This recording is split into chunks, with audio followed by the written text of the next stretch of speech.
Welcome to Beyond the Basement, the complete Attack on Titan podcast. In this show, we're not just rewatching, we're going behind the scenes, deep into the anime story, unearthing intrigue, and exploring new theories about the Attack on Titan universe. The majority of each episode is spoiler-free. Then, after a warning, we'll take a few minutes to connect the dots with storylines from future episodes. You can find us wherever you listen to podcasts, but don't forget, you can join us for the live broadcast Sunday nights on Facebook and watch every episode on YouTube. Links will be in the show notes. With that, let's get into the conversation. Oh Welcome. My goodness, it's time for another episode. Episode 7. Beyond the Basement. Beyond the Basement, the complete Attack on Titan podcast. I'm your host, one of them, Eric Hansen. My name's Peter. This is Peter. My name is Rachel. And this is the wonderful, the beautiful, the only, the Rachel. You're not the only Rachel. There are other Rachels in the world, but we're going to dive right in. Episode 7. I think we talked a great deal last time because last episode was is the most emotional anime, perhaps one of the most emotional, kind of deep, resonating episodes of perhaps any show that I've seen, though I've not watched as much TV as some. So this episode is totally different in tenor, pretty much, but plays off of some of those themes with Mikasa. So let's do a quick recap, and then we'll dive right into the first scene, which, if you're a new watcher, is pretty mysterious, and I don't know. Anyway, we'll get there. All right, so this episode's called? I didn't write it down. The Struggle for Trost. The Small Blade. The Small Blade. And now that we've watched it, we're like, oh, that makes sense. But when you watch it, you're like, why would they call this the Small Blade? This is coming together. Dang. We're gonna recap that. Okay, we're gonna put all this together here in a second. All right, so the episode opens up with a weird scene where there's this bearded guy and he's demanding to get into this place, and there's these cadets and they're like, no, and he's like, I'm your ranking officer, let me in there, and they're like, why? So you can be safe inside. And anyway, so they have the little deal. Then there's kind of this awkward realization. So last episode was this like long flashback with Mikasa and stuff, but so we kind of like took a break from where like reality actually was. Mm-hmm. Reality right now is like this town is mostly evacuated, so good. And the orders have been given to withdraw, as we kind of discovered through some dialogue. So all the soldiers are supposed to withdraw. Unfortunately, they ain't got no gas left in their ODM gear, which is required to like fly around like they do. And we learned that that little opening scene, the kind of confusing opening scene, was a commanding officer who was in charge of supplying his troops, barricading himself at the top of this hill in this kind of like castle thing to keep himself safe. But inside is all of the gas that powers the ODM gear. So they're all in a predicament.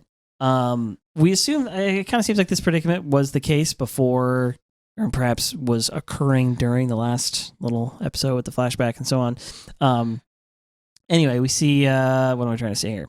We see all the troops getting around and going, yep, life sucks, we're all going to die.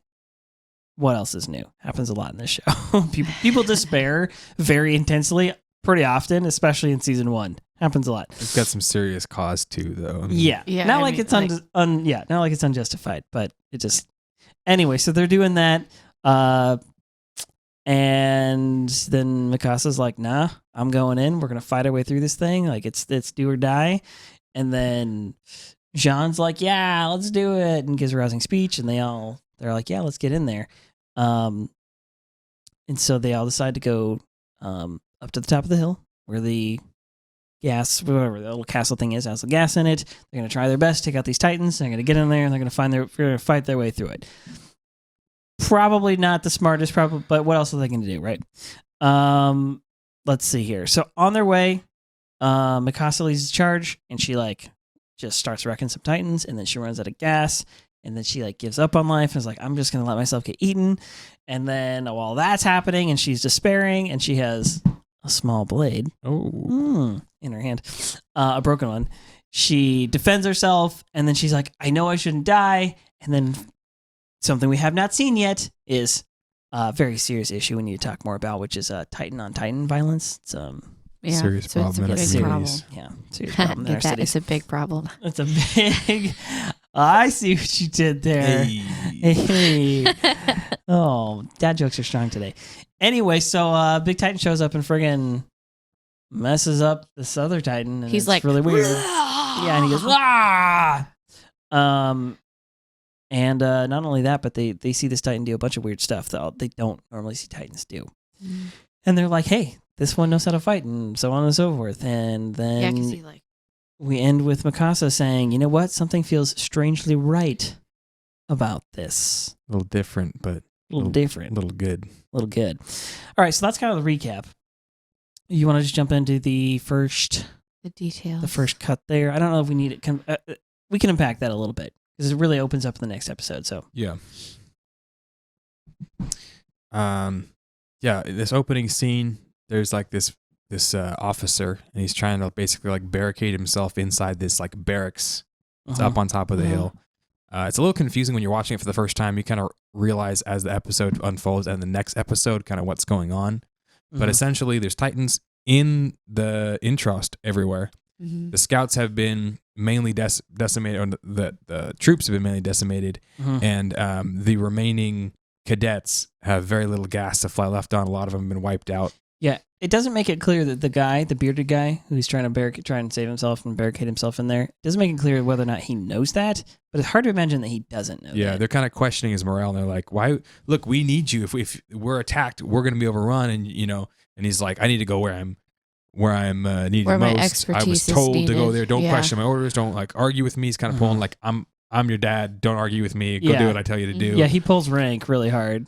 And he says something, a soldier operates only on his principles, as if he's trying to be noble, but it's pretty obvious to everybody, like, wait a second, but you're not acting very noble in the situation. Yeah. It's just confusing as the viewer while we're watching this, because we don't really know, like, in a way, this is like typical of the show, actually, where they like just give you a little snippet of something and you're like, I don't know what that was. The context for this? Yeah. I don't know what's happening right now. Which, when we get to the spoilers part, there's actually like a couple more of those in this episode where like a character says something, you're like, huh? And then like, if you watch for 3 straight seasons, you go, oh, this is all coming together. Mm-hmm. But yeah, so he's definitely like pulling rank. There's clearly like tension. These are young cadets, and then they show these like gas canister things, which I think up to this point they have not explained either. But these gas canisters, oh yeah, you're right, are the fuel. I mean, they do make it clear eventually, but these are the fuel for their ODM gear. The ODM gear, which is like the only way they can get around quickly. It's the only way they can get around even sort of safely. It's the only way they can attack the Titans. Like very crucial stuff. Yeah, Armin says a pretty good, interesting quote in this, and he says it a little bit later on in the episode, but he says, it's repeated a couple of times, our mobility is like the only way we can survive, right? And that, is true about the troops. Pretty much, if you're just a human, like, you can't outrun these things. You can't really hide. They're bigger, they're stronger, they can break in or whatever. And really the only way to beat them is with mobility. But it goes back also to what Aaron's been talking about his whole life, is how they're trapped inside the walls, right? Yeah. They're trapped in the walls. And if they don't have any mobility, right, they're dead. And so I think it's kind of tapping into like a deeper issue there. That what they're saying is like, look, if you're free in an 8x8 cell, are you really free? Are you really free, right? And so humanity's been living free and peacefully in their prison, inside these walls, without being able to freely move. And Armin's saying, look, if we can't move around, then we're as good as dead. And Aaron kind of has been echoing that whole statement. Look, if we're just trapped inside here, we're free inside our little prison, doesn't mean anything. I want to be free outside the walls. I want to have mobility outside. So they got to have these gas canisters to fill up. They fill up these little mini things. They plug in their ODM gear. That's how they get around. Yeah. So kind of just to make it clear for, again, especially if you're like me and you've watched these episodes already, you miss stuff. I mean, like, I'm picking up so much more this time through.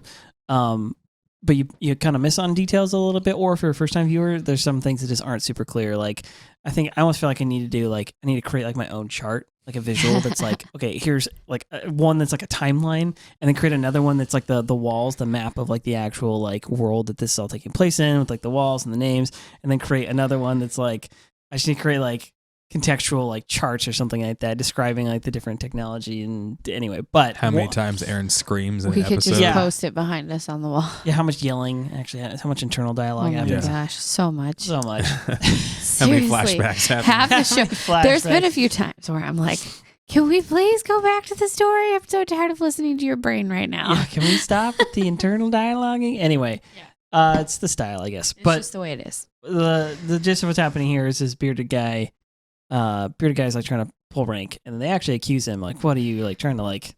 He's doing something. He's like, "What are you implying?" And like, nothing. He has like, no scruples. Okay. they think he's trying to run away, which he clearly is. So then they kind of give you the information in a backwards way. So the what he's doing is he's trying to keep himself safe, barricading himself inside of this like whether or not building. It's based on any actual orders or whether he's just kind of saving his hide. Yeah. And whether or not he actually thinks saving his butt right now is the best thing, because sometimes the best thing is to protect the captain because he can then direct the rest of the troops. The general dies, then it's going to be chaos. Everyone's going to die anyway. So protect the general at all costs. Yep. But he may just be trying to save his bacon. We don't really know his motivation. So That's true.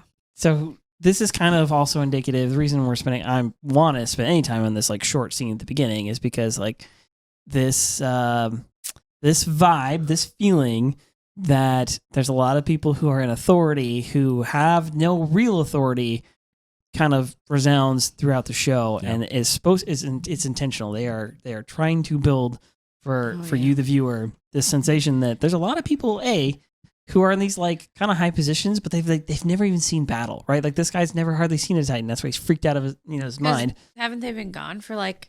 They've been gone for like what, 100 years or something? Well, they've been living in peace. Yeah, 100 years for without 100 any years attacks. So behind the walls. nobody's really seen a Titan Well, except the scouts, yeah. except the scouts And for like 100 years. Yeah, they typically die. This guy's clearly not one of them. It's just anyway. It's just interesting because he's extremely self-interested and subversive, and is this like kind of someone who's like abusing his authority, and he's like kind of a nobody in the grand scheme of things, but his attitude and that way of managing, leadership style, if you can call it that, is pretty common in the society. He which is too big for his britches. Yeah. And we've already seen in the show people who are leaders, people with power, and people who are real leaders, people with real power. Yes. So going back to the interior episode where we see that fat cat sitting playing chess, the guy who's really rich with all the power, and Pixis is like, "Oh, I'm no match for you," but really the whole time Pixis was playing this guy, right? So Pixis actually has the real power.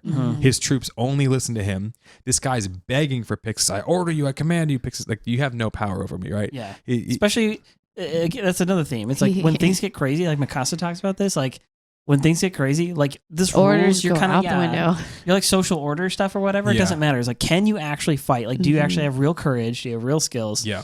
And that's true in life. When things hit the fan, people with power doesn't matter. People with real power, though, they don't need to flaunt it, right? And here's this fat cat trying to order Pixis around, and Pixis just looks at him and says, "You have no power here." Right? And so we see this power dynamic. We also see it with the guild leader guy. He's trying to order everybody what to do, and Mikasa comes. She's like, "I've got a sword. I can kill you right now." Oh, the merchant. You think you have power, bro? Like, I'll show you power. And sometimes we see that titles and jobs and possessions doesn't match up to courage and strength and leadership. Yeah, things have hit the fan. Again, that's why the scene is worth spending any time on, is because the scene is indicative of like the bigger kind of systemic problems. I hate using that phrase, but that is the case. Is there's the culture inside the walls is one where it's like, hey, this is the way things have always been, which is why somebody like Aaron kind of talking the way he talks, somebody like Armin like hoping for the outside, that's why those people like that make so many waves, is because people are so used to kind of the status quo, the sort of curse of mild corruption that's just constantly kind of it's pervasive in the world. So we bring that up so that you can note that, so you can kind of get a feeling for like the world. Attack on Titan is not just the story at hand. A lot of anime, a lot of especially just kind of action-based stories, it's just what's right in front of you. There's not a lot of like this like bigger context. In this show, it's kind of like Star Wars. Like you can watch Star Wars and just kind of follow that main plot and a little bit of what's happening between the main characters pretty easily and enjoy it just fine. But if you dig in a little bit and read some backstory, and you get some of the kind of like the political stuff and the the state of the galaxy, like the story's more compelling when you see that bigger context. So anyway, so moving on.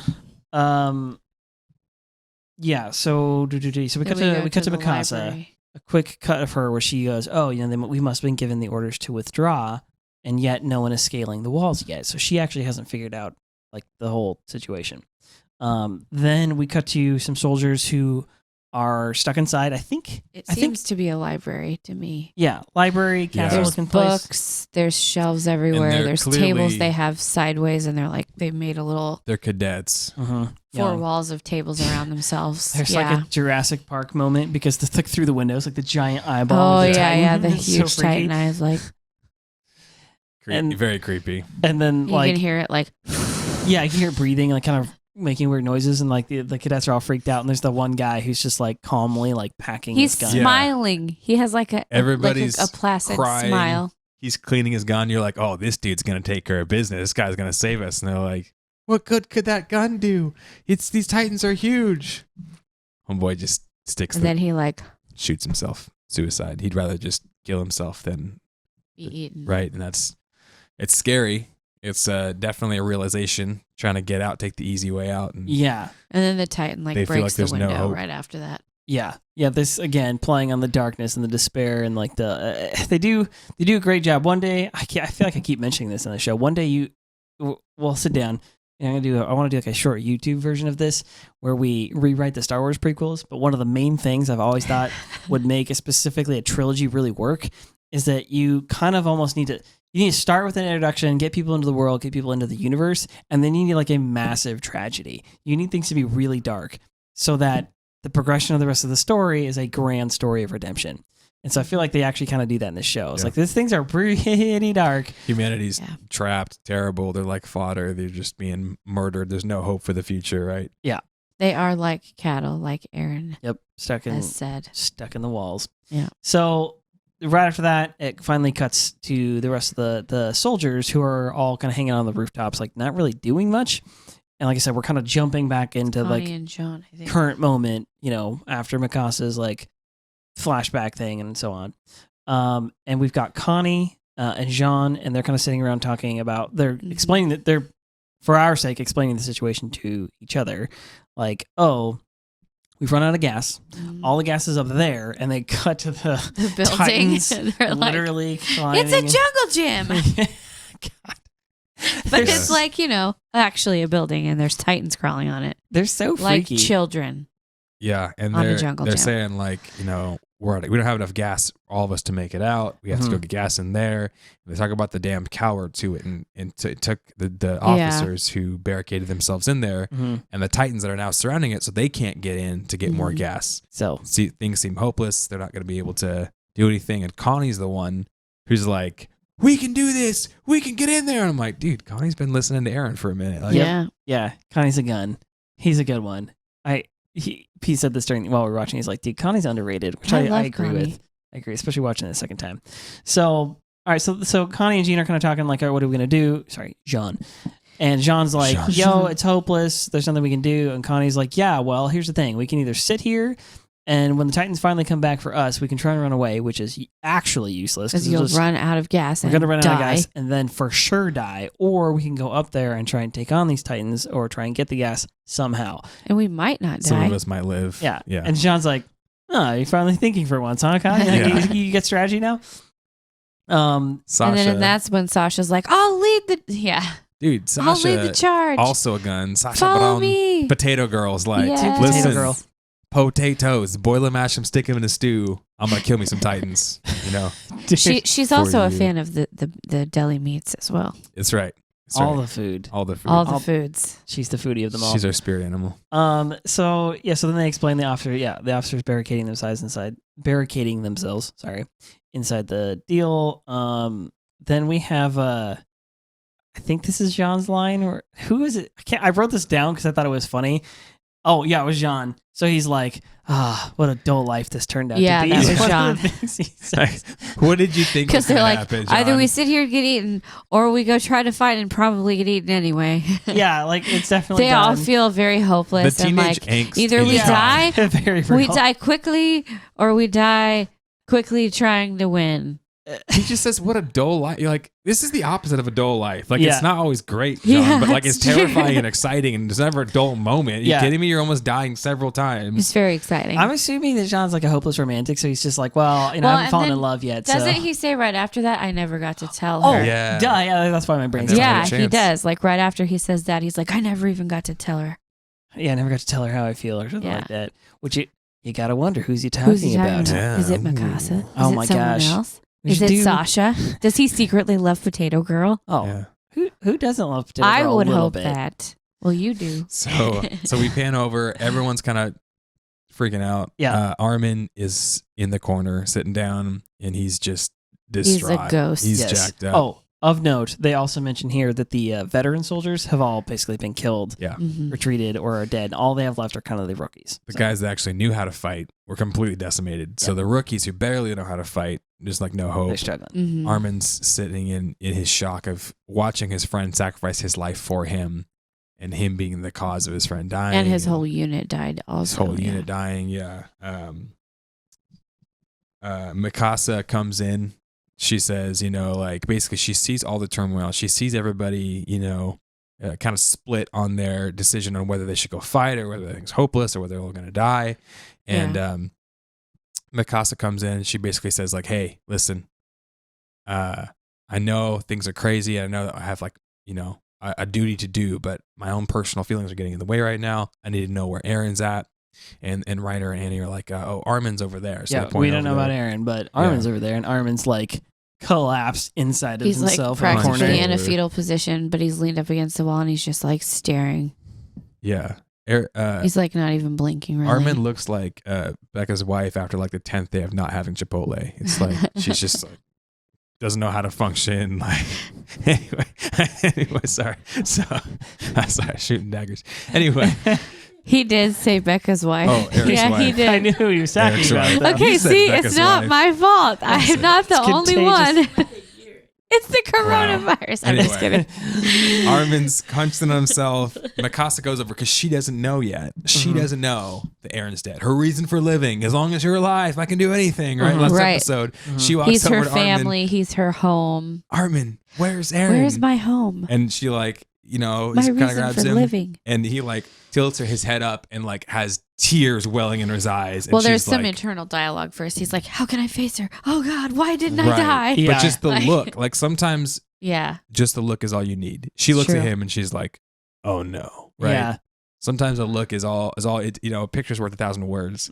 She looks at Armin looks at Mikasa. And Mikasa looks at Armin and is like, "Oh no, something terrible's happened." And Armin's again going through these stages of grief. Mhm. Why was I useless? Right? Yeah. And he says, Yeah, he hasn't had any real resolution he yet. says, "What is the reason that we're dying for? Mm-hmm. Is there any purpose?" Right? And remember back to the first episode, Moses' mother. Like, tell me my son died for a reason. Is there any Tell me he was useful. Yeah, tell me that our deaths aren't just meaningless, right? Because that's Mhm. just truly like demoralizing. And so Armin's like, why am I so useless? He's struggling with his own Armin, personal identity. Like, why am I so useless?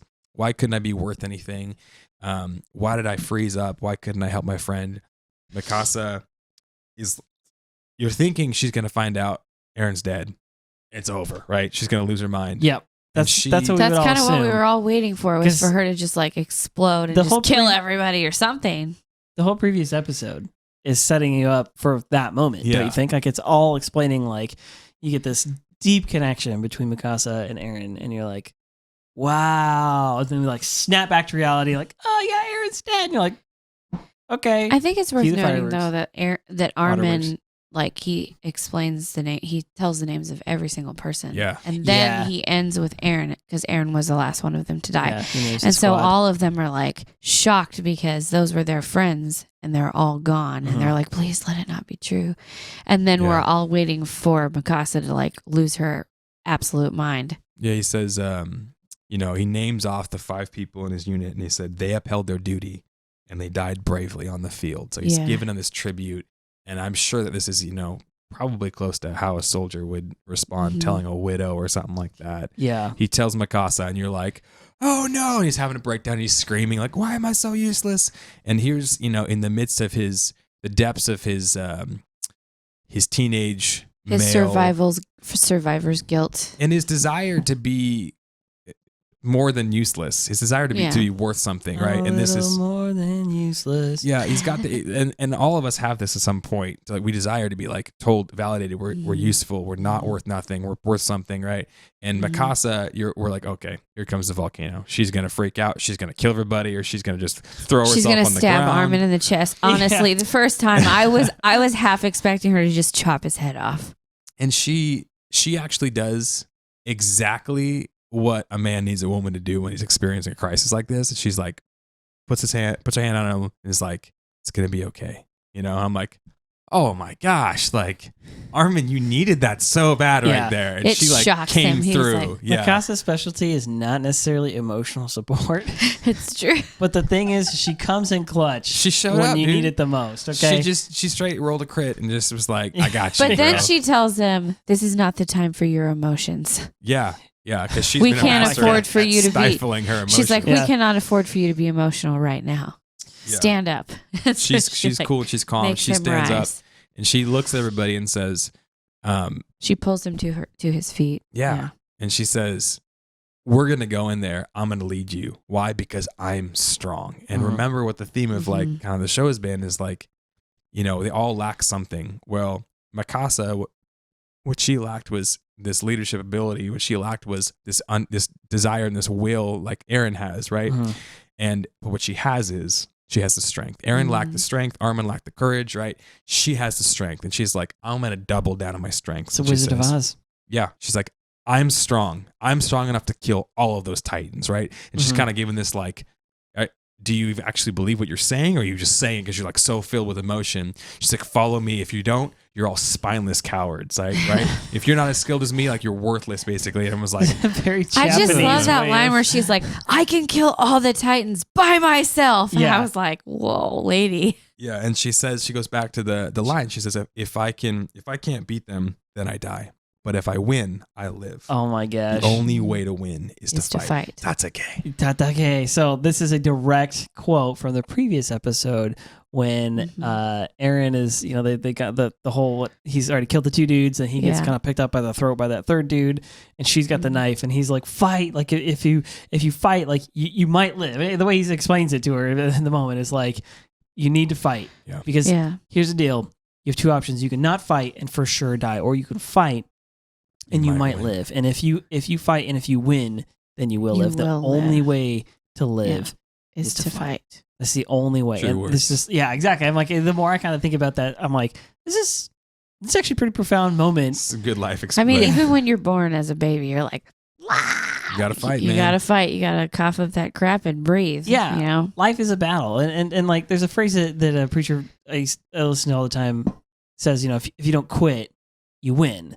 And it's kind of the same idea. It's the giving up. It's the laying down. It's the like, let this Titan just freaking eat me. Like it's all useless. It's all worthless. Like that won't win. That's the 100% sure way to not win. But it's if you fight, you have at least you have a chance, right? And there's only one, especially in situations like this. Like there's only this one way forward. And I don't know. It's to me, it's profound because it's a. It's a deeper way of saying the Wayne Gretzky. I think it's Wayne Gretzky's quote. The like you only miss 100% of the shots you don't take. Yeah, you got to start shooting. If you know anything about hockey, so quick sports reference. Here we go. In hockey, a big stat is what they call shots on goal. So in any given game, you'll see like usually in like the lower left, like the score and the time and all that jazz. But there's a little thing. It may or may not say SOG, shots on goal. That's because in hockey, that's an extremely important number. That number measures how many times somebody threw the puck at the goalie. The thing is in hockey, the goalie is big and goalies are extremely talented. Like they are very good at what they do. They will stop that puck a lot. But the best goalie cannot stop a puck 100% of the time. Can't stop them all. So what Wayne Gretzky's saying in that quote is get more shots on goal, basically. Like keep taking them. Because if you just think, oh, this shot isn't getting any good, it's not going to make it in, maybe not. Maybe that's kind of your judgment. But the thing is if you continue to take the shots, one of them is going to go in. And it's just really true. You can kind of look at hockey games in general and be like, oh, look, who the team that wins the massive majority of the time is the team that had more shots on goal. They spent more time down there, whatever. And the idea is, you miss the shots you don't take. If you don't fight, you for sure lose. But if you fight, you might be able to win. If you don't if you don't quit, like you can make it, you will make it. And again, there's like this deep like life lesson in there. And you don't. That's hope. That's what hope is. There it is. That's what hope is right there. You don't know what you're capable of sometimes until you give it everything you have, right? And most people would say like, oh, it's impossible for like a mother to like lift a car, you know? It's not. But you get that adrenaline and you're like, I gotta try to save my baby, right? And all of a sudden moms are flipping cars, right? And doing, insane feats. But also, I mean, you could look to history, right? Like in the Revolutionary War, you got a bunch of farmers, pitchforks against the greatest, Military army force of the planet's ever seen at that time, right? There's no way, right? But it's like, hey, if we just surrender, we're all gonna live as slaves forever. But if we fight, we might be able to win. And sure enough, no one thought that a bunch of farmers, right, a bunch of militia could come together. Some Minutemen could stand up against the greatest military force of their time. But guess what? They chose to fight. They chose to like double down and to fight with everything they have. Don't give in. Don't lay down. Don't just accept it. Stand up and fight for what you believe in. And then all of a sudden, we want a war. We want our independence, right? Yeah. And it's like the picture of the two people that jump off the boat on D-Day. I don't know if you've heard this. I don't know if it's like a story or if it's... Yeah, I don't know if it's true or not, but I know what you're about to say. I've heard this many times before. It's the difference between like the private who gets a bullet, hits his head, his helmet. He thinks he's been shot. He sees blood. He goes into shock, passes out and drowns in the water. Or it's the sergeant who gets shot in the stomach, shoves his hand inside of his wound and keeps running on. Continues to fight anyway. And lives because he gets medical treatment eventually. And it's like the difference between like, oh, I've been shot. Oh, I'm so scared. Oh, I'm just going to lay down and die. Or like, no, nothing's going to stop me. I'm going to keep clawing and fighting. Tatake, I'm going to keep fighting. And if I fight, I might be able to win. And I'm never going to give in. I'm never going to give up. Yeah. Yeah. What you believe is important. What you believe about yourself specifically. Okay, yeah, so Mikasa gives her speech, tries to give a speech, and is like, I'm going in there. The truth is, and Armin kind of recognizes this as she like takes off. He comments on it a little bit later. He's like, yeah, she's just kind of going on pure emotion right now. She's trying to like, her actions are there to try and hide the deep emotion that she's actually feeling. She's just flying through the air, not really thinking about how much gas she's using. Yeah, and he's like, why is she going so fast? She's being reckless. And it's funny because, she's like trying to give this like, let's go speech, but like her strength isn't leadership, right? Yeah. She's trying to like get everybody like, come on, but she's really just not that person. I just want to go kill some Titans now because I don't care. Because I don't want to feel the pain of Eren being dead. But what's important about this is she's trying to inspire everybody, but she doesn't need to inspire everybody. All she needs to inspire is the person who actually has a leadership ability, and they can inspire everybody. Turns out there's one sitting there. Yeah. There is one. Jean Van Glad. Not Jean Picard, but he's pretty good too. Yeah, no, but Jean, he's been getting rubbed off by Eren, right? Yep, dude. And Connie and Sasha and all these people who are like, no, we can fight, we can win, we can hope for beyond the wall. And so John's like, dang it, Mikasa.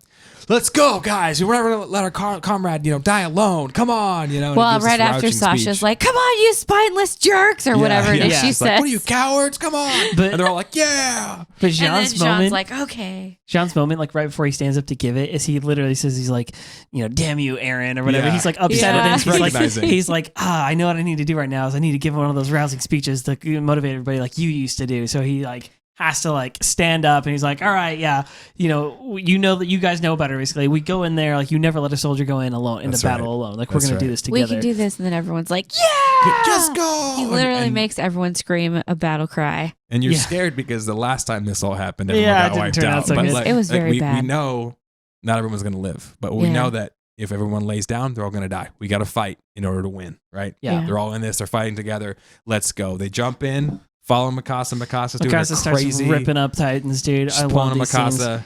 Scenes. She's doing the orange slices. Yeah, orange slice. Let's go. Orange crush. She's just murdering kids. And again, she's not paying attention to she's not the measured, cool, calculated Mikasa we've always seen.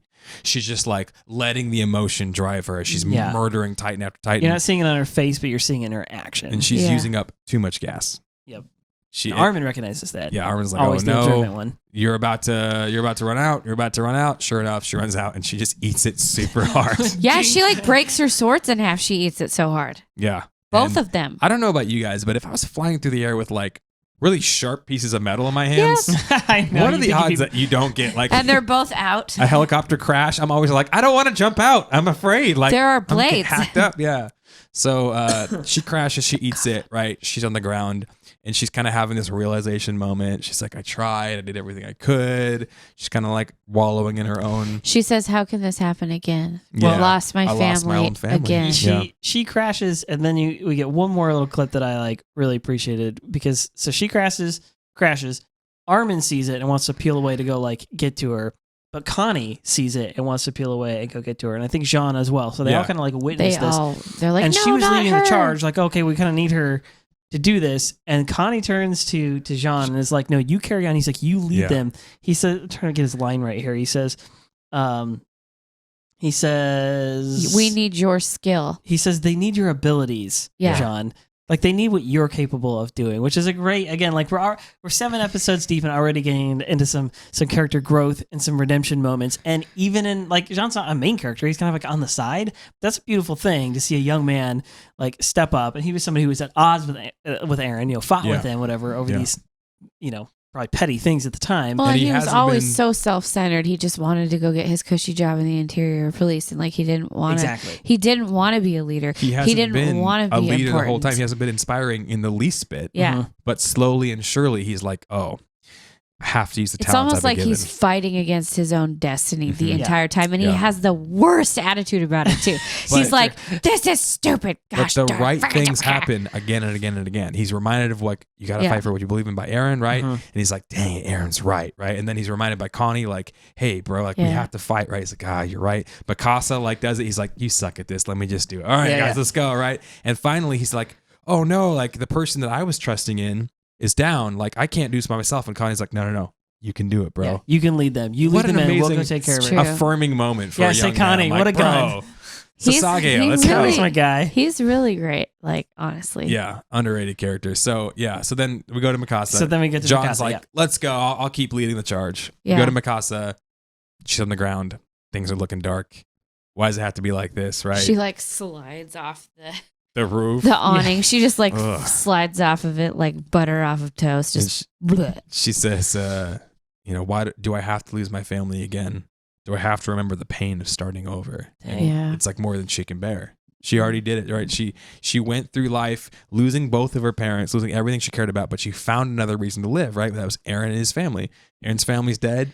Aaron's Now dead. he's the only one left. All of her reasons, right? She put all of her hope in one person, Mhm. and now that the person's gone, she doesn't have any hope left. And this is the moment in the episode where they are kind of like giving you another taste of what we've been getting for the last like several episodes, which is the moments of defeat. The moments where like it was all going. hope is lost. Yeah, and I thought it was going completely well. pitch black, and there's no light. I thought the inspirational stuff, which is the more typical American story, we do expect to see the inspirational speech and then the montage of the training, and then you go in, and then now you have the what it takes, to win the battle. But this show has a more grim look on reality, which is you do need the hope, but you do need the if you fight, you can win. You do need that. They just spent a bunch of time in that. Also, they're going to smack you in the face with Reality. reality is death comes to us all, Mhm. Yeah. regardless of what you believe, but there is a doing the right thing in the moment, regardless. Yeah. So we get to this dark moment with Mikasa, and then it cuts over to, cuts back to Jean, actually. And so they are all kind of starting to run out of gas, and it looks like they're just like a little ahead of where Mikasa like fell.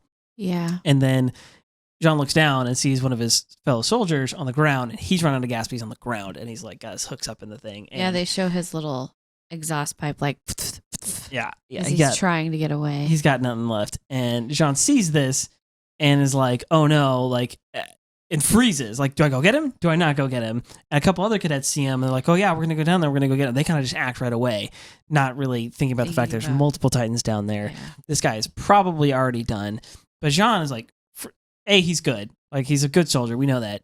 But he freezes and like can't go in. And so again, right after we have like a moment of like, they need you. Here's your leadership moment. It's still not. He's still not a perfect man. He There's freezes. still- Yeah. Still challenges. There's still, and this does two things for the show.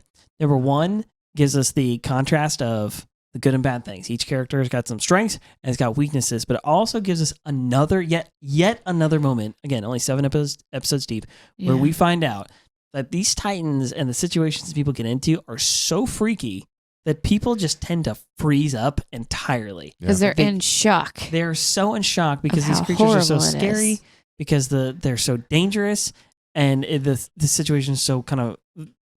It's huge. I mean, it's literally huge. But also, it just has a lot of gravity to it. Yeah. It's a life and death thing. So on such a massive scale. So he says to himself, he's like, I can't get close, and then he just kind of watches all these cadets just die right in front of them. Yeah. And we get this one little clip where he even cuts to Reiner, and Reiner can barely stand to watch. He like looks away and like cries for just like a little bit. Then we come back to Mikasa and her despair. So now it's like, again, it's like kind of a repeat of a previous episodes of episode 5, where it's like, let's go in. Yeah, let's start the fight. And now everything sucks. Okay, everybody's getting creamed. Everybody's getting eaten. We come back to Mikasa, and we get the great line in the show. I need to put a link. We're going to put a link in this episode. It's like her catchphrase. This is not our t-shirt, but there's a t-shirt that has Mikasa's catchphrase on it that is just it's so good. I think I need to get that shirt. But it says, "This world is cruel and also very beautiful," because she says that line as she is in the dirt. There's a Titan, a big tubby one, a big belly, doing his thing. He's like marching towards her. She's got no gas left. She got one broken blade. Small blade in her hand. Yep. And she's despairing. She's on herself. Her knees, and she's just waiting. And she's like, for the end to come. This world is cruel. And then she like stops and pauses and like cuts to the scene where Aaron's giving her the scarf. She says, and also very beautiful. Yeah. And she says, it was a good life. And then it flashes to several memories of her and Aaron and just Aaron and yeah. It's cute. But think of that. Okay. Think of the perspective. Because here we are in like not Titanville, not within the walls. We live a relatively free life in the West in 2020 with, amenities and luxuries and money and all these good things. And yet I hear people complaining like all the time about, my life sucks, it's terrible. Yep. And what they're missing is not more things. What they're missing is meaning. It's perspective. Purpose. Yeah. Right? Yeah. And here's Mikasa. Both her parents got killed. Mm-hmm. She watched both the parents get killed, right? She was going to be sold to human traffickers. Yeah, she's going to be sold to human traffickers. Yeah. She was adopted by just somebody up the street, right? And here's somebody at the end of her 13 years. Yeah, she's just watched her best friend die. Yeah, and then knowing she didn't get to see him die. She just finds out. She just knows he's gone. Yeah. And she's watched countless of her friends die. And here she at 15 being able to look back and say, it was a good life, right? I found somebody that I loved. I invested. I had friendship. I had meaning. I had purpose. And that's a very mature response to a very horrible situation. Yeah. And that's our hope, is that like, everyone would find purpose and meaning, right? In something more than just a job or a 9-to-5 or possessions. Yeah. That would give you hope to move on. And she's laying in the dust here thinking about her short 15-year-old life. Like that's not even a real life, right? That's like such a small time. And she's more mature than most 20-year-olds or 30-year-olds I'd seen here in the West. Even some 50. Yeah, it shows it's like somebody who, even if you're wounded, even if you have like had genuine tragedy and genuine struggle, it doesn't mean that you cannot, under the worst circumstances, get a right perspective on what life actually is, on what it means, on what, like, to see things clearly. Because I think, again, we've all kind of heard this similar analogy. It's like, there's poor kids in Africa who have one toy and they're happy. They don't, they'll eat their dinner or whatever. It's always feel like, right. parents say that kind of thing. But it's actually true. And if you've ever met somebody like this, which I certainly have, I think I'm somebody who's a little more on the pessimistic end of like the spectrum. I just tend to be like, I don't want to look at the way things really are. I'm not trying to be that way. It's just kind of the way I'm born. But I definitely know some people who have this kind of contagious optimistic outlook and are like, oh my gosh, I had chicken today and it was amazing. Like, dude, I had chicken like every day. Like, what does it mean? It's just chicken, bro. Yeah, but that like gratitude and that like that people like that are living it, that's an actual sense of reality. Yeah. Is being thankful and being grateful for what you have and looking at this life. Seeing the wonder. Even in its tragedy. Because the question that people always ask is like, why do why do bad things happen to good people? Why do bad things happen at all in this world? But like flipping the view, why do good things happen? Right? Yeah. Why does any, and the same thing's kind of going on in this story. And I feel like Mikasa is almost like realizing that. She's like, here I am about to get eaten, all my friends are dying and so on, and have this scarred childhood and blah, blah, blah. And she's like, it was a good life. Yeah. She's seeing it clearly. She's seeing the way that it actually was. And perspective is everything. And then this weird thing happens where they pan up to the Titan who's about to eat her, and he like smiles when she says that. He's smiling the whole time. Like they pan up to his face, and he just is. Titans be creepy, yo. Yeah, dude, the Titans And are then freaky. there's a pomegranate. Yep, and then there's pomegranate. And the sun shines on it, the pomegranate, and lights Mikasa it up. stares at the pomegranate. And she's kind of realizing like there's life, there's beauty in tragedy. There's beauty in all the world small is parts of cruel life. and also very beautiful. It's also beautiful, right? And so she's kind of given up. She's accepted it, right? And then she sits, she kind of closes her eyes, and The you think shadow of she's the Titan's hand comes over her. you think she's about to be killed, but you all of a sudden you realize she's sitting very much like a samurai, at peace with the world, Yeah. ready, like prepared. The finger comes to grab her. She pulls out that small blade and cuts those fingers off. And it's like, I can't give up yet, right? And she's kind of questioning. She's fighting with herself. Why am I fighting to live? Why am I fighting to protect myself? Like, why can't I just give in? I don't know why.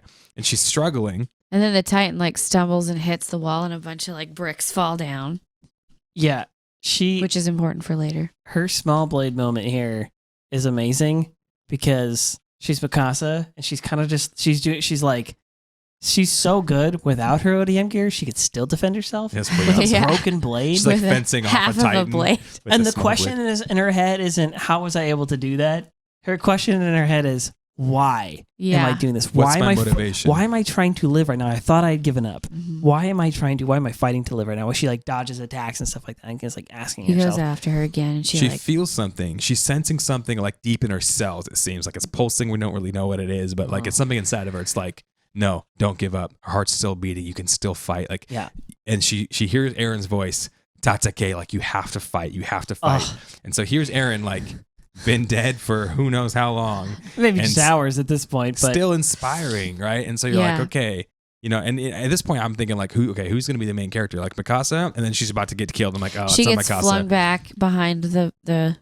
Well, I'm just saying, like when I bricks. first watched the show, Aaron dies. I'm like, oh, so he's not the main character. Okay, Right. so it's Armin. yeah. and it's Mikasa, and Mikasa's like awesome, and she's totally. I'm like, okay, cool. She's gonna be the main I was character. like, I can follow Mikasa. I Then- actually thought that. I was like, Yeah. I can get behind this character. then I love her. she's about to be killed. I'm like, oh, it's not Well, Mikasa. that moment when she like gets flung back onto the ground and she like hits the wall, and kind of slides down. I was like, did he just break her back? Is that it? Yeah, Yeah, this well, is the last so, moment. so now I'm thinking, okay, it's not Mikasa. It's got to be Jean then. John. It's got to be Armin. It's got to be one of these other characters. Is it about Sasha? Like, who's this show even about? yeah. And then she remembers Aaron's words, like Aaron from Beyond the Grave. Like it's Yeah, like, inspiring. fight. Like you have to fight. If you don't if fight, yeah, you can't won't win. live. Yeah. Right. And so she is like, I have to fight. She's remembering the moment yeah. where she first had to fight for her own life, stand up Yeah. and to fight. And she's getting that strength is coming back into her, even though it seems like all is lost. And she realizes this beautiful thing that even though Aaron's dead, if she dies, the memories will be gone. Yeah. Yeah. If I die, she's like, I won't give up. If I die,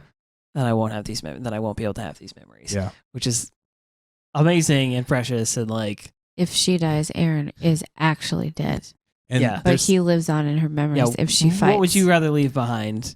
Well, money, I don't know, a blog, or like it's being so inspiring to somebody Moments that you of could like love, convince them yeah. to live when they were giving up and Yeah. fully ready to die. talking about leaving a legacy. Yeah. And it reminds me of something that I read in a book, which I can't remember at the time the name of the book. It's a A famous book book. somewhere. It's a famous book. And it was actually about this man and all the stuff he went through in a concentration camp in Nazi Germany, and how he was separated from his wife, and he didn't even know if she was alive. And they were marching, hundreds of miles in the cold. Everyone's dropping like flies, terrible conditions. And here he was, and he just remembered in his mind, he's like, my wife, I love her. I don't even know if she's alive, but the thought and the belief of the love that we shared is enough to inspire me, whether she's even alive or not, right? And love is like so powerful that like here's Mikasa, her loved one is dead. It's been confirmed. We saw him get friggin' eaten, right? But she's remembering that love means something. And if I just let his memory die, then that's all for nothing. I'm going to keep his memory alive. I'm going to keep fighting. He's so inspiring. That love continued to go on. And I want to live for a love like that inspires others, right? That moves people's hearts. Yeah. Dang.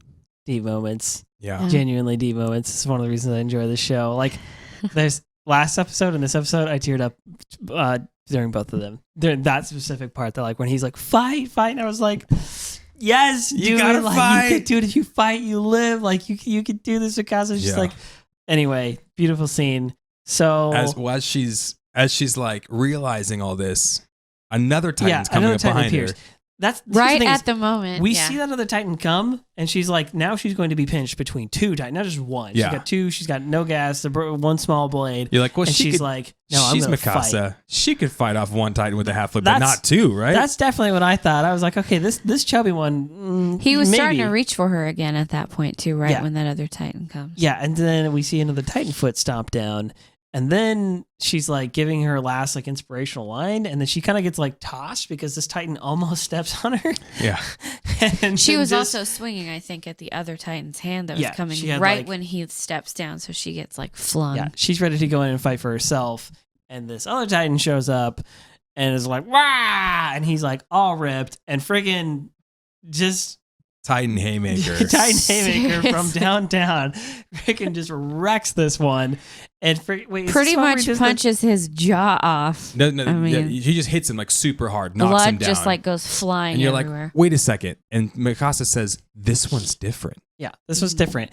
So I just try to remember if it's this scene or the one right after this where we see the different Titan where he's like, roars, whatever he does. He was roars the right here, right? one after. First he haymakers. He haymakers. Then Mikasa looks over and he's stomping. Yeah, he's curb stomping. Curb stomping the hell out of this Titan, and he's just like, "This is what I live for." And then like, is that when he? That's when he roars. And right she's after like, that. Oh my goodness! Yeah. Right, and then, is that when she says the thing about the rage of right after? Okay. Yeah. So then another Titan appears, and you're like, okay, what's going on? This different Titan is just killed another Titan. Yeah. What in the world?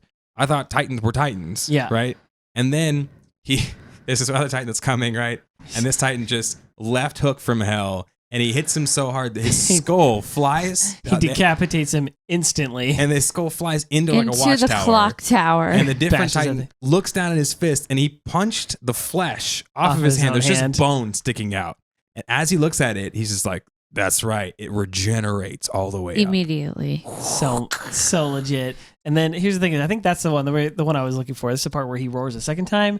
And again, he does something weird, and the Titan he's about to like decapitate also sort of like yells back roars at him. Back at him. But we just learned then he knocks his head a few off. episodes ago that they don't do intelligent communication. Who knows what the frick is going on right there? And but then he ends him, and he squares up. Yeah, he squares up.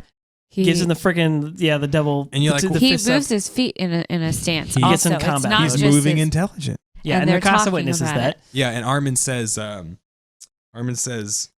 it seemed to understand hand-to-hand combat. Like it seemed, it's definitely an abnormal. Connie's like, it's definitely abnormal Titan, but like, is he? Do some just come out so like abnormal that they like attack other Titans? Who freaking knows? Yeah. So this is the point where Armin sweeps down and grabs Mikasa while the fighting's kind of going on and gets her back up onto the roof. Yeah. And then Connie's there too. Connie's like, "You okay?" And like, okay, I was trying to write down notes, but autocorrect is. It's a pain in the butt. It's a pain in the butt here. Anyway, they basically say like this one is different, and then it actually cuts to the first Titan he killed, and we see its body like steaming up, and it's just a skeleton. Yeah, all the cadets look at each other and are like, "Wait, this Titan just killed, finished actually killed him another one, fatality." Yeah, and then they start asking good questions. Doesn't he stomp the second one that he decapitated and finishes it off too? And they say, "Does this one know the weak spot?" Yeah, yeah. He stomps the back. Does it know the weak spot? He squares up. He's using martial arts, and he's seemingly going after the weak spot. And he's pissed as hell. He's just like, and stomp on the skull. And they also mentioned like he's ignoring us. The cadets are like, any other Titan would have been onto us right now, but he's ignoring us. He's like carrying on. And he's a 15-meter Titan too, so he's a big one. He's a big one. He's not the biggest. He's not the biggest, but he's amongst a big one. The he's biggest. large. Yeah, and they say, okay, is he abnormal? What's going on? Why is he attacking? Why is he ignoring us? All these questions coming out, and then Connie says like one of the truest lines of this entire 7 episode run so far, there's just so much we don't know. Yeah. Too true. Too true. And the good news, like we said earlier, you're going to keep getting answers. You're going to keep getting your mind blown again and again and again. Yeah, if this is your first time through, just get prepared for full satisfaction. The curtain's getting pulled back every episode, a little bit here and there. Sometimes it's inches, sometimes it's feet, sometimes it's miles. The curtain gets pulled back, but eventually you're going to get all these answers, So You'll also realize it's a very big curtain. it's a very big curtain, yes. It's huge. It's a huge curtain. So then we get Armin being Armin and saying, "Hey, Mikasa, you need to lead this fight still. Like, we still aren't out of the woods yet. Like, whatever the heck just happened, like, was fortunate, but you here, take the remaining gas that I have left, and then here are my blades. Here are my blades, and just let me keep this one, which is a This broken small one. blade. Just let me keep this small blade." He takes her small blade. And Mikasa takes it from him. He says, "I don't want to be." He's like, "Let me take this one. I would rather not be eaten." What he's trying to say is he'd rather kill himself. Like, I'll kill myself before I let Titan eat me. That'll be nice. And well, right before this, as he's switching out the gas tank, and Mikasa's realizing like, what he's doing. Yeah, she's like, "Oh, I need to lead them. Like, they need my strength." She says she realizes I was so reckless beforehand, which calls back to the previous like episode. Gently rebukes her. Actually, he's like, "You need to. Or what? How does he put it? He said, you can't be reckless." You can't I be think is what reckless he with your says. gas. You can't leave the rest of it. Yeah. You use up too much of it too fast. And she realizes, leadership, strength, like strategy. I can't just be reckless because people were counting on me. Yeah. She calls back. She uses that phrase. And again, there's a bunch of callbacks to the previous episode. She's like, "I was reckless with my own life," which is exactly what Dr. Grisha Yeager is rebuking Aaron for as a little boy when he ran in to go save Mikasa in the first place with the sex trafficker dudes.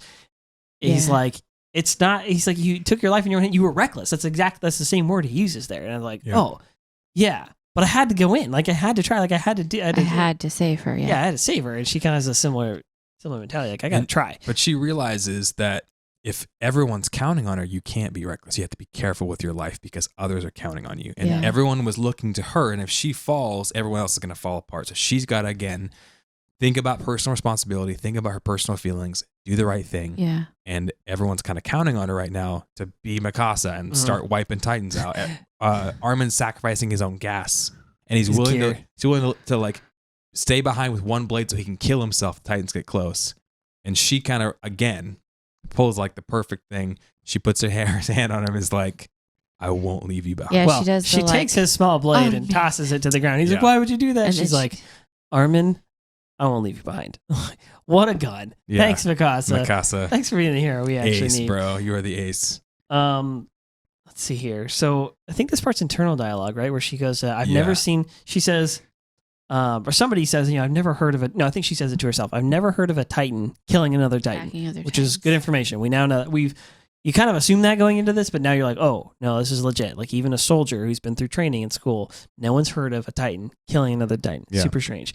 She says, and he's furious while he's doing it. He's not just like, "Hey, what's up, bro? Let's go." He's just like stomping screaming, the guy's head curb stomping, paste. punching heads off. And he's furious. She says, "Strangely, it made sense to me," is her like line. She's, which is we saw that happening because she was like, "Why do I feel this hope? Why do I feel like I need to continue living? Like, I just know that I need to keep on fighting or whatever." And then she gets saved by that Titan. Then similar moment. She's like, fast forward, the scenario's over, and she's like, "Yeah, that weirdly made sense to me." I was so bewildered. Yeah, I was so bewildered. I saw humanity's rage inside of him. Yeah, she realizes that he was the embodiment of humanity's rage. It's the Princess Bride moment where Wesley's getting tortured and he screams out like this like guttural torture after fighting through swamps and after fighting all these henchmen and doing all these tasks and finally overcoming. He had the one he loved. She abandoned him. His heart broke and he's being tortured. He screams out, right? "Ah!" And then you hear Indigo, and Indigo's like, "I know that sound." I'm like, "What do you mean you know that sound?" Right? Fezzik's like, "What are you talking about?" Indigo says, "That's the sound my heart made when my father was taken from me." He recognizes that pain. He sees that pain. He's like, tragedy. I identify with that, right? So here's Mikasa seeing this dude furiously just punching guys out, curb stomping, left hooks from hell, insane, right? Just throwing his body recklessly away. This Titan who's furious, right? This furious Titan. And she realizes it's strange, but it makes sense. I understand it.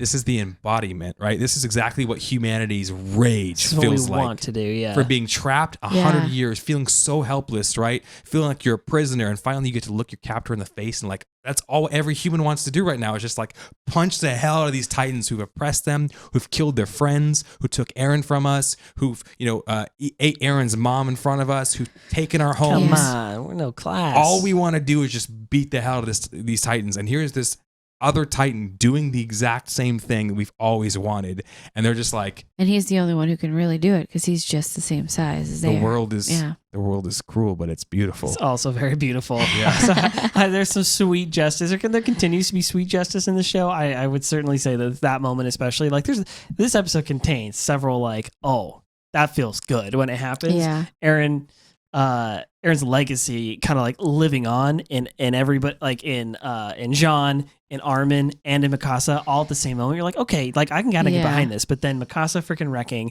and then all of the like, it feels like the puzzle pieces. Like you kind of already mentioned this.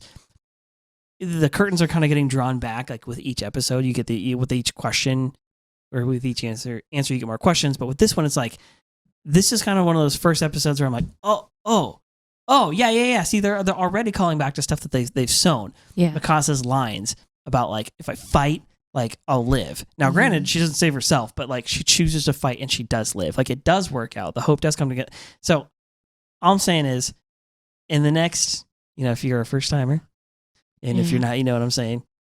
In the next 2 seasons, especially at the end of season 2, so many bombs get dropped, bro. There's just such satisfying moments of like justice, like raining down in this like divine orchestration. It's really wonderful. Anyway, all right. There's so many spoilers that we have to get it. We have to get into. Dude, this one was so full of them. It's amazing. There's a ton. We want to thank you for sticking with us if you're a first timer.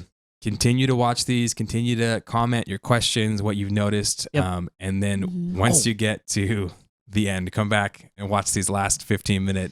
Yeah, we'll have to put together a playlist of just the spoiler parts of the episode, so you can kind of just get into that.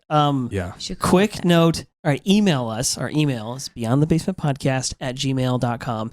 Email us questions, comments, concerns, ideas, theories, specifically memes. Oh gosh, please send the memes. But more specifically, if you know, is there something we're missing about the pomegranate? Because I think it's beyond all of us. Seriously, I put that in my notes. I put, what is with the pomegranate? If she sees this partially, it seems like it's important because they focus on it for quite a long time. And I'm there's something in the back of my mind. I'm vaguely aware of pomegranates being significant in Japanese society and culture in some way that they maybe represent. But I don't know if it's something specific or general or what we're missing there. But if you know, please, for crying out loud, email us or just hit us up on the Facebook page. Beyond the Basement Podcast, or facebook.com/Beyond the Basement Podcast. Also, episodes are always up on YouTube. Go check them out there. Go to the YouTube channel right now. Pull out your phone. I know you're at work or wherever the heck you are. Pause for a second. Go to the YouTube channel and subscribe. We are going to put up, you can watch the full episodes, of course, but you can also, you can comment and like and subscribe and do all that stuff, but we're going to post more content there. Things like a playlist of spoilers and some other stuff. Patreon. That's the other one. Patreon. If you're really into this, we've got a bunch of cool. I have not told you guys they're learning this for the first time as I'm saying this, but I have a bunch of great ideas for extra content that we can make for the Patreon page. Patreon.com/Beyond the Basement Podcast. Yeah, and Eric's learning this too for the first time. That for every $1 that's pledged, we're gonna do a push-up. So not me. I ain't doing that. No, Eric and I are doing push-ups. Daniel. Okay, everybody. I could do a modified push-up. Okay. The hand. Yeah. No, my knees. If you guys support us, we're getting swole. You're helping everybody, really. Yeah, we all win. Yeah. Okay, so with that, we got to get into the spoilers because there's a bunch of them in this episode. We love you guys. 10-second spoiler warning. 10 seconds. Wow, 10, 9. Okay, you keep doing it. I'll just keep saying other stuff like the world is cruel and also very beautiful. I sound like Obama right there. The world is cruel. Let me be clear. Then it's very beautiful. Spoilers. Okay, spoilers. Okay, pause your phone. Put it away. We're doing spoilers right now. Okay. Oh, man. Dude. So many. Okay, can I get to one that's maybe not a spoiler? Okay. but I think could be. Starting us off a little slow, but So I want to get the juice. Okay, just say it. Give me the juice. Come on. I'm going chronologically. Okay, the guy, the bearded dude that shows up in the very first scene, we do see him again later. Yeah. Yes. He looks like Grisha Yeager. He looks like the does. Beast Titan. He has the same beard. He has the same dark I agree. He has a hovering thing over his eyes. Yeah. Like, I'm just saying, like, I don't know if anything plays into that, but it looks like, just from an animation standpoint, he's very similar to Grisha's brother. You know, they That's why I got confused, actually, if I put a couple glasses of on him, I times. was like, he would look like one of them. Anyway, 'cause I don't know if this is a spoiler, but okay, I'm trying to do these like chronologically here. Okay. Let's just get into this one. Okay, Reiner, Annie, and Reiner, Bertolt. Annie, and They're Bertolt. all They're standing standing there. together on the roof. And Marco's there too, which for a second we were like, I was Marco? losing my mind. I was Yeah. like, "There's another guy." There's a I fourth one. Yeah, no, they're all standing there. And while the craziness is happening, all the cadets are all strewn about. They're all, they're all like depressed. They're all Some of them are just like holding their heads on their knees, and and Reiner says, "Do we move in?" No. Annie says, "Do we asked move in?" Reiner, "Do we move in?" which shows you who's in command. Yeah. Yes. Reiner's in command. And also that they're going to execute the next stage of their plan. Let's go into the interior. Let's go kill the attack. Like, let's go to the next wall the- or whatever the heck they do. The founding Titan. Let's go find him and kill him and take his power. And Yeah. What the heck? Oh, Okay. I just remembered. Sorry. I've got some bonus spoilers. I forgot to talk about last episode. Okay. So once we finish this, I can go Okay, into then that. we'll do. All right. Okay, so he asked, okay, "Do we move in?" And then, or she asked that, and then Reiner's response is, "Not yet. Like, we have to let them gather up first," Yeah. which is pretty cryptic, and we don't know what the heck is going on. Does he mean like they're gonna they're wanting to concentrate them more into the center So they can do more damage. so Like, that there's less of Even with them? future knowledge, I'm not entirely sure what he means there. From a strategy standpoint, though, if their point is to go into the and destroy interior everyone. and destroy humanity, they talk about that was one of their goals, right? Yeah. And then also their goal Capture the is founding to Titan? capture the Titan power. Any of the Titan powers within the walls. They only Yeah. know of If one. you have a smaller area to search, then it'll be easier And to if find everyone's what you're having to looking go for. towards the interior to survive, that means Yeah. that they don't have to search through all of Maria, all of Rose. huge They amount of only land. have everybody in Cena. But also, if They you concentrate concentrate everyone. all the people, the corruption, and all the the society and everything is They'll start going to to kill each start other. to fall Yeah. apart. Yeah. And then the true, like whoever it is they're looking They're for, being will so probably methodical. reveal themselves. They've waited for 3 years so far. What? We gotta.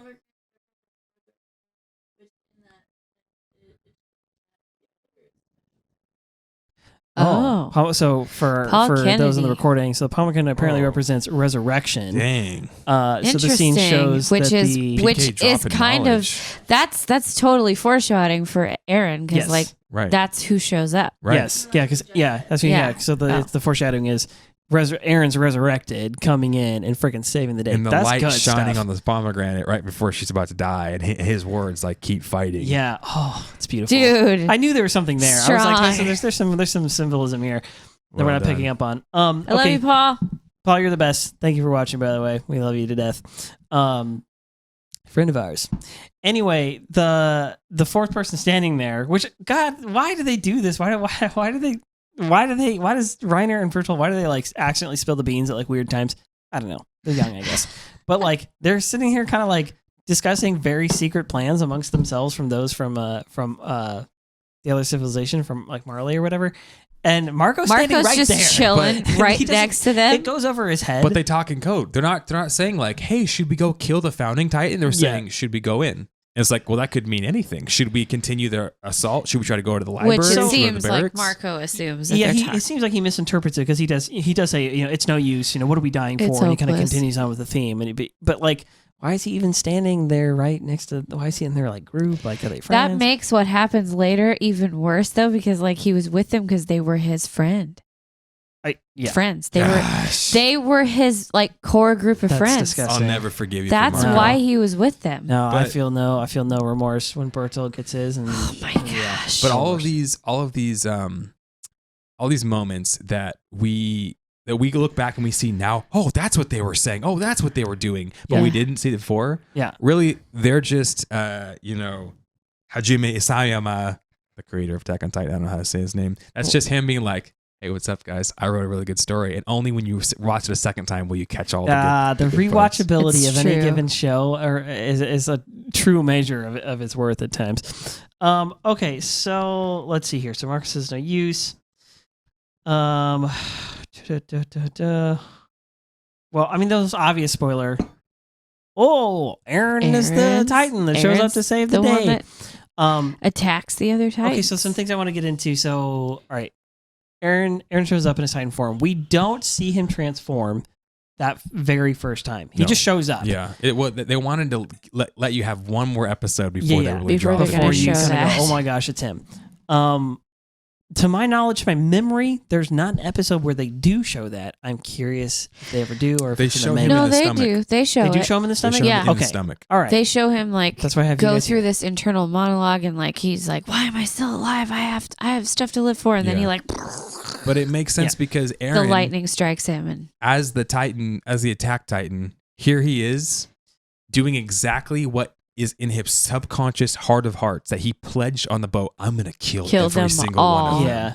And this is what he's doing. And it makes sense because he doesn't have complete cognitive control yet. Yeah. And so he's not like, okay, He's here's what just I'm going to acting do. on instinct. His instinct is murder every Yeah, Titan. murder, kill. Make Yeah. them pay. Justice, save Mikasa, murder, kill. Which is awesome. Okay, so there's a bunch of things that happen here that bring up like kind of questions / spoilers, and that scene in particular where he goes to save Mikasa. So for starters, when he shows up, the hand regenerating thing, that for some reason he can do that right now, like right then he can do it when he's just acting fully on instinct. But in future times when he goes into a Titan, he can't. Well, he does that in his human form though. He does That do one it time. later. He does it in his same Titan exact form. way. He does it later in his Titan form, but he has to like learn that kind of stuff. Yeah. Like the Titan hardening thing. Remember, as the story progresses, Yeah. Aaron learns stuff about controlling himself as a Titan. The regen thing is one of them. Remember one of his fights with Reiner? Right. He has the same moment. He's like all beat up and like his missing arms limbs and, are like gone, But and all then Titans all of a regenerate. sudden, all of them do. But I'm saying the, like the dumb ones not regenerate, instantly like but that. not instantly. yeah, I Yeah. say, but Aaron's ability to do it like in combat, like right there, he does it right away. Like he regenerates his hand. But I'm Yeah. saying it's like it's interesting because like you're saying here, it's pretty obvious he's acting just like kind of fully on instinct He's in on this episode. instinct. Yeah. But he's in his full instinct mode. He's able to do things that actually take him time later on to like learn Yeah. and like reacquire as like a skill and It's understand. the same thing we talked about is when he has intent and his will is like 100% for something, it's no big deal for him to transform. Yeah, even transforming. Yeah. But if he's like scattered brain, if he's not really focused on something, he can't even transform into a Titan, let alone use some of his Titan abilities. Yeah. So then, all right. So he clearly retains some of his human knowledge, obviously, while he's in Titan form, because he does stomp But the it's back of the also necks. the stuff. It's the stuff that's like deep in his memory. Mhm. It's the stuff that's become instinct and Oh, that's second true. nature. Because when you're trained to fight over and over for 3 years, like this Yeah. is, I took Yeah. Taekwondo. They drill that into you. Yeah, the Get stance. into your stance. You have to get in your stance and you practice that Yeah. over and over until you can do it like driving without thinking. It's deep in your what they like to call your reptile brain. Yeah. Whatever.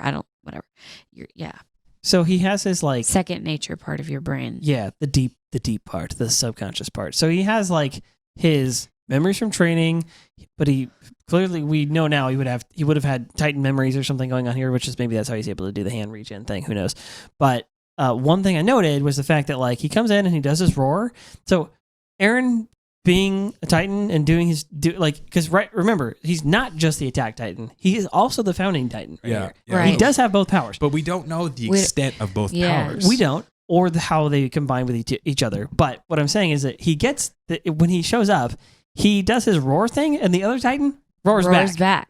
Yeah. They don't do that. They don't really vocalize like that. But Yeah. he's able to again, maybe they're not Is intelligent. that part of his coordinate abilities? Is get the other Titans to do things on command? Maybe. Sure. Well, in season 2, we pretty So much do maybe he's discover that. So maybe unconsciously he was saying, commanding "Fight the me, other bro." Titan to And fight he was him. like, Let's go. okay, I'll fight you. Rah! And so, Yeah. Aaron definitely has this instinct. He knows a lot. When he goes into Titan form, we've got Titan memory. Like he has he may not know a lot, but subconsciously he has a lot of good instincts. Yeah. The stab them, decapitate, fully whatever, Yeah. remove the humanness, the kind of flesh that's in him. Yeah. see, is there any other giant ones?